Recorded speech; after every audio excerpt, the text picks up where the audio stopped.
Recibimos ahora a Milton Castellano, presidente del Instituto Cuesta Duarte, director en realidad del Instituto Cuesta Duarte del PIT-CNT, para hablar justamente de un título que recién veíamos, ¿no? Ese bajo nivel de acuerdo en los consejos de salarios que comenzaron sus rondas en julio. Milton, ¿cómo le va? Buen día.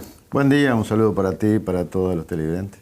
A ver, ¿y a qué le atribuye este bajo nivel de acuerdo? Porque que se haya arreglado en 5 grupos de 53 es poco.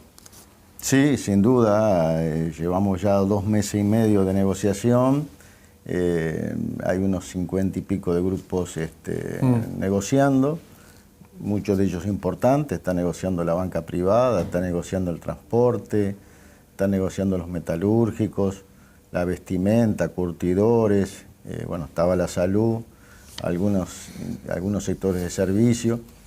Está toda la gastronomía y toda la hotelería negociando, es decir, sectores importantes y con bajo nivel de acuerdo. Yo creo que básicamente es porque una negociación implica flexibilidad de las partes, es decir, ninguna negociación puede hacerse sobre bases rígidas. Y bueno, aquí encontramos rigidez en las políticas y los lineamientos del Poder Ejecutivo, lineamientos muy rígidos, con poca flexibilidad, sin garantizar en procesos largos el mantenimiento del salario real, y un sector empresarial que un poco se cobija atrás de esos lineamientos y tampoco aporta elementos en la negociación. Entonces, lo peor que le puede pasar a una negociación es que haya rigidez. Necesita flexibilidad. Si yo entro a una negociación y va a salir todo lo que yo aspiro que salga, es muy difícil los acuerdos. Y bueno, estamos en ese problema, ¿no? ¿En qué temas los empresarios no están aportando nada? Y en los temas que hacen sobre todo el tema de salario. Las rondas de consejo de salario, el propio nombre dice, pueden haber muchos aspectos importantes, pero lo central, lo más importante es el salario. Son rondas que están definiendo el salario de los uruguayos, no para un periodo corto, sino para 3 años.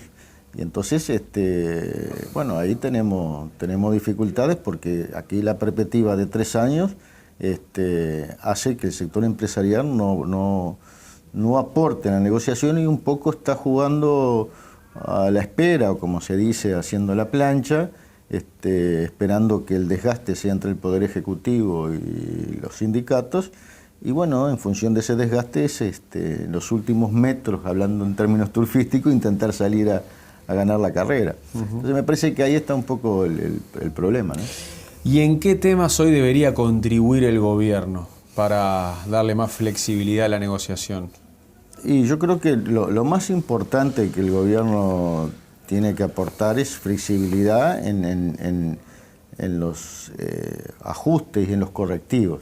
Por ejemplo, todo salario si nosotros tenemos una medida que es la inflación, es decir, y si yo, por ejemplo, yo ajusto un salario y empieza a correr la inflación mes a mes, y yo recién voy a corregir la desviación entre el poder de compra y mi sueldo recién a los 2 años, yo ahí tengo un problema. Es decir, acá siempre los correctivos en Uruguay, si yo tomo todos los anteriores, siempre fueron a más tardar 1 año. Entre 6 y 1 año son los momentos que yo en el año corrijo.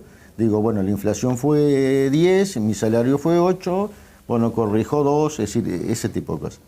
Esas correcciones ahora el Poder Ejecutivo lo está planteando a los 2 años, con una inflación que no cede, que está dentro del marco del 8, 9%, 9 y algo.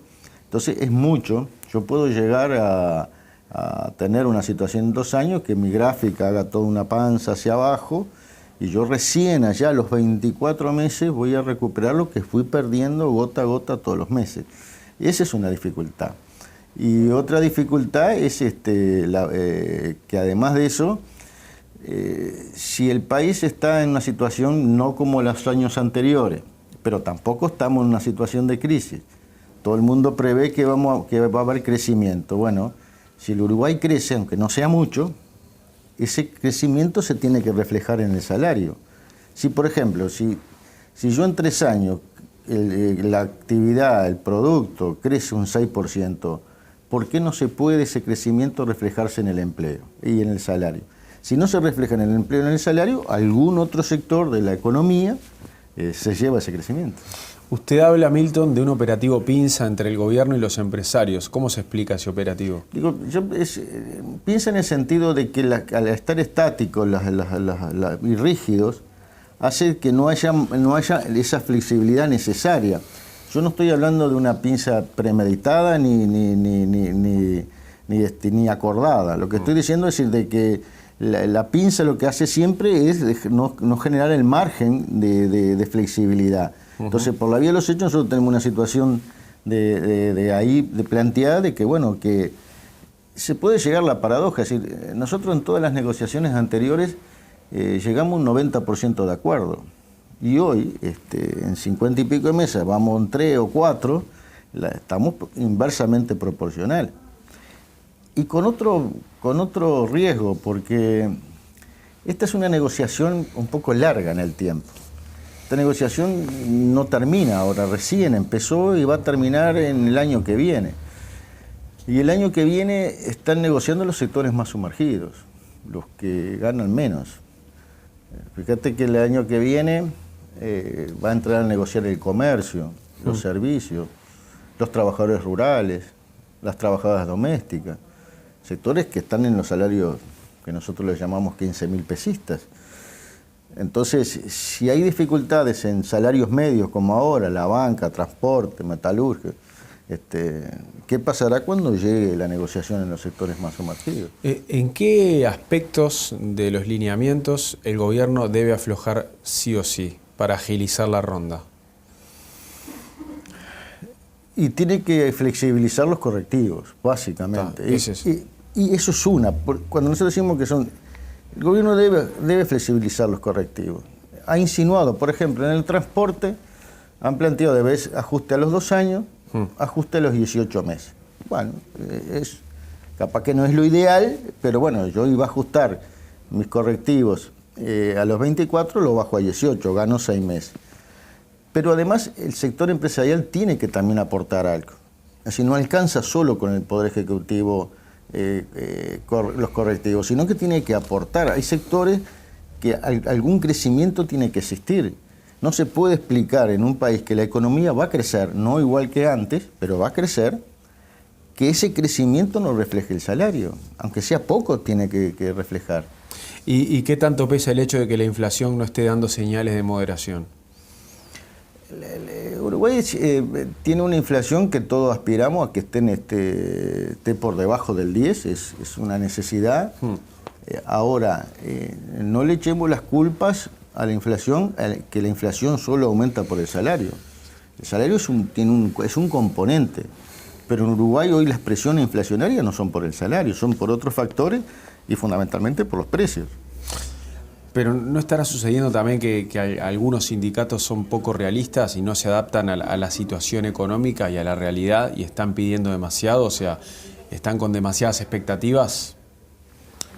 Bueno, yo creo que eso es a veces una sensación térmica que no es real. Yo te digo, por ejemplo, todos estos sectores que yo te he nombrado, la banca, el transporte, metalúrgico, la bebida, los propios trabajadores de la prensa, están negociando prensa escrita también en este momento, todos esos sectores.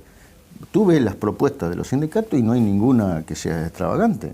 Es decir, no hay ¿Ninguna es extravagante? Ninguna. Fíjate que el crecimiento, por ejemplo, el acuerdo de crecimiento en la salud privada en el torno es de un 3% en 3 años. Es decir, estamos hablando de cifras razonables para el momento. La banca, por ejemplo, lo que está planteando es el mantenimiento de los salarios de los bancos. Si no hay el transporte, es decir, no hay planteos. Incluso la prensa no lo ha tomado, no hay ningún medio de prensa o un titular que diga los trabajadores de tal lugar están pidiendo. Es un planteo razonable. Lo que lo que queremos es que refleje la realidad. Y si la realidad es de crecimiento, el salario tiene que crecer.